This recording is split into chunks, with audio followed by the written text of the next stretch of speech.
Halo semuanya, pada video ini saya akan menjelaskan tugas praktikum saya tentang branching dan repetition dalam bahasa C. Di dalam tugas ini terdapat tiga program, yaitu program kalkulator BMI, program penjumlahan, program penjumlahan dengan validasi input, dan penjumlahan dengan validasi input, dan program pola bintang menggunakan nested loop.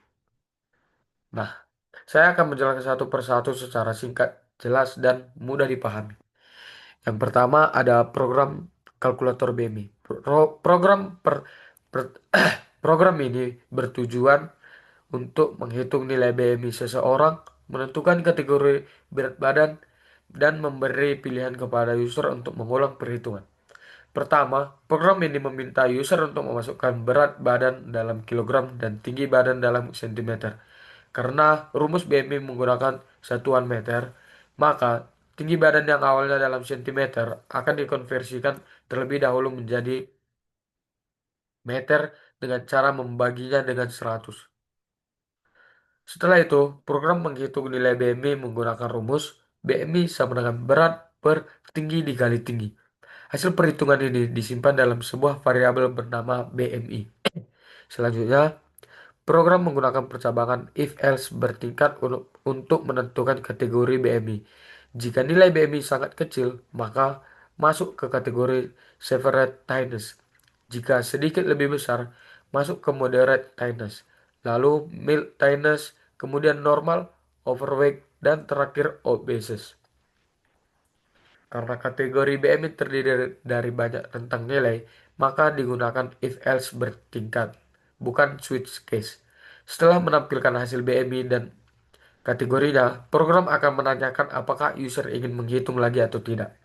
Untuk itu, digunakan peluang do while supaya program minimal dijalankan satu kali dan bisa diulang selama user memilih Y. Jika selama user mengetik Y, program akan terus mengulang perhitungan.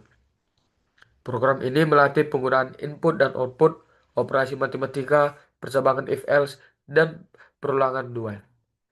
Yang tugas kedua yaitu penjumlahan dengan validasi input. Nah, program kedua ini yaitu memiliki tujuan yaitu menjumlahkan angka positif, mengabaikan angka nol, dan menghentikan program jika user memasukkan angka negatif. Program menggunakan while satu artinya perulangan berjalan terus tanpa batas. Di dalam loop, user diminta memasukkan sebuah angka. Jika user memasukkan angka negatif, maka program akan berhenti menggunakan perintah break. Angka negatif ini disebut sebagai sentinel value, yaitu nilai penanda untuk menghentikan program. Jika user memasukkan angka nol, maka program tidak akan menjumlahkannya dan langsung lanjut ke input berikutnya menggunakan continue. Sedangkan jika user memasukkan angka positif, maka angka tersebut akan ditambahkan ke dalam variabel total. Proses ini akan terus berlangsung sampai user memasukkan angka negatif. Setelah loop berhenti, program akan menampilkan total hasil penjumlahan. Dari program ini, kita bisa belajar menggunakan while loop, menggunakan break untuk menghentikan loop, menggunakan continue untuk melewati satu proses, dan melakukan validasi input agar program lebih aman. Yang ketiga ada pola bintang dengan nested loop. Program ini meminta user memasukkan sebuah angka n yang menyatakan jumlah baris. Jika user memasukkan angka 0 atau negatif, maka program akan langsung berhenti karena input tersebut tidak valid. Untuk mencetak pola bintang, digunakan nested loop, yaitu perulangan di dalam perulangan. Loop pertama digunakan untuk mengatur jumlah baris. Loop kedua digunakan untuk mencetak jumlah bintang pada setiap baris. Sebagai contoh, jika user memasukkan angka 5, maka hasilnya adalah baris pertama 1 bintang, baris kedua 2 bintang, baris ketiga 3 bintang, baris keempat 4 bintang, baris kelima 5 bintang. Sehingga terbentuk pola segitiga siku-siku.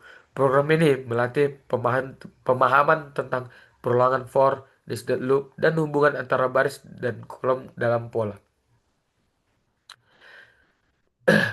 Demikian penjelasan dari tugas praktikum saya tentang branching dan repetition dalam bahasa C. Terima kasih atas perhatiannya. Jika saya memiliki bahasa yang tidak berkenan, mohon dimaafkan. Sekian dan terima kasih.